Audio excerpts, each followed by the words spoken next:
Good evening, everyone. I'm Pat Harvey, and we begin with the Palisades fire tonight. Residents of some evacuation areas are being allowed to return, and LA's mayor has picked the man who will lead the rebuilding effort.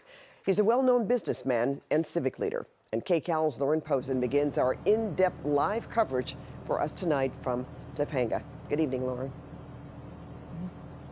Good evening, Pat. You know, this is a night that many residents in the evacuation zones have been waiting for. To give you an idea of exactly where we are in Topanga, we're about 3 miles north of Hillside Drive at one of the checkpoints here. And this is what it looks like as people are making their way back home. And as they get home, they're being welcomed by their neighbors, some who stayed behind to help save this community that they love so much. The spirit of Topanga is returning. It's a lot of relief. It's been a pretty intense experience. Residents are trickling back after evacuating over a week ago when flames from the Palisades fire threatened the canyon. We're hanging out here trying to anticipate the needs of the returning residents, like a bunch of water filters, you know, in the shower and the bath. Darius Fisher is one of a handful of people who stayed behind during the mandatory evacuation to help where they could. We had to do what we could do, but very soon, very early on, we were liaising and coordinating with the firefighters and taking care of stuff, and then if it was too much, like calling them in. Outside the Topanga Library, you'll see this makeshift community command post filled with donated supplies, water, and food. We do want them to grab supplies because a lot of people are coming back to nothing, you know, so we want them to stock up and then get home. Topanga is one of several evacuated areas repopulating. This is what it looked like in a Brentwood neighborhood earlier Friday. People are anxious to get back. Oh, I haven't been home in 2 weeks. I miss everything.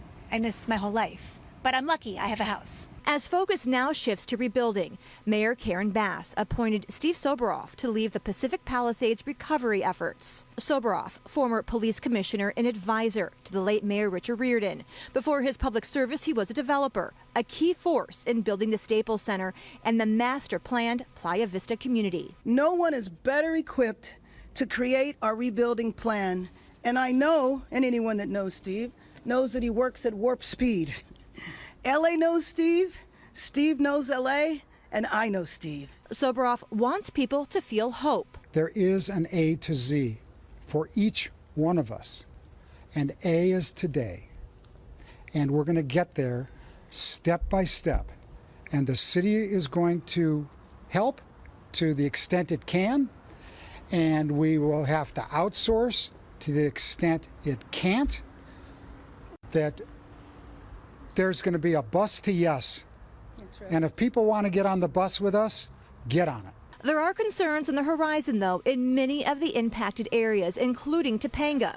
The threat of mudslides is real if and when the rain returns. When you've lived in Topanga for a while, you know it's such an extraordinary community and we just have each other's backs. But there's a lot we can learn from this, and I think other communities do. I want to try to show you this live as it's happening here. We have a car. Oh, he turned the other way. Well, there you go. That's live TV for you. But I was trying to show you that when the cars come through here, the officers stop them. They check their ID because, Pat, only residents can get through here. We were told that there is a 6 p.m. curfew, but the longer we've been out here, we've been seeing officers kind of relax on it a little bit and let people go home. Pat, we'll send it back to you. All right, thanks so much for that report, Lauren.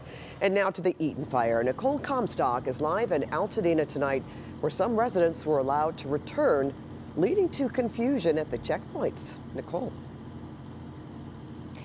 Yeah, Pat, and you guys can see the repair crews are hard at work behind us tonight, trying to get those utilities back up and running for some of these businesses out here that managed to survive this devastating fire. But allowing everyone to return to their homes, opening these neighborhoods back up to everyone is going to be a complicated process.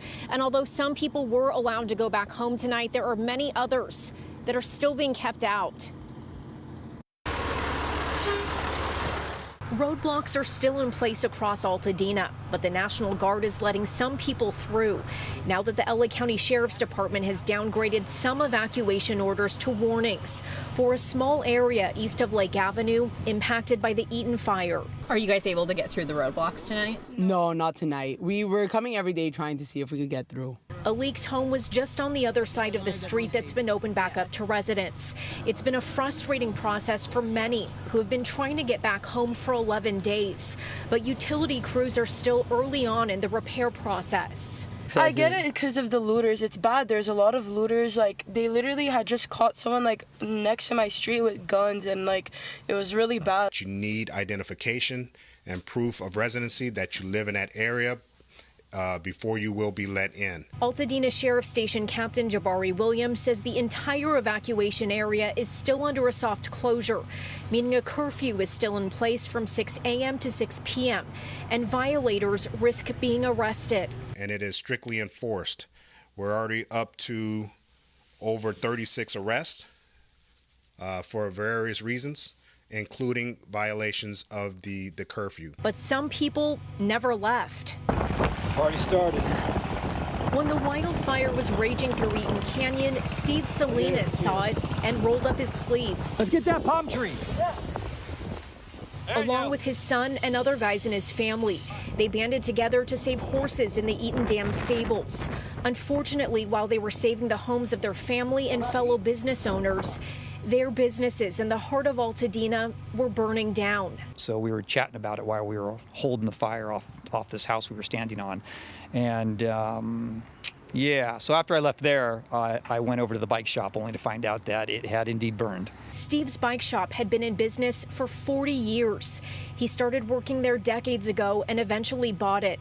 He says he didn't have fire insurance, so he's raising money to rebuild online. A lot of people that want to rebuild their businesses are going to have a lot of backing from the neighborhood, and I think they're going to get a lot of support from the neighborhood. Already have shown tremendous support. Steve asked for donations of bicycles, and right away, community members dropped them off.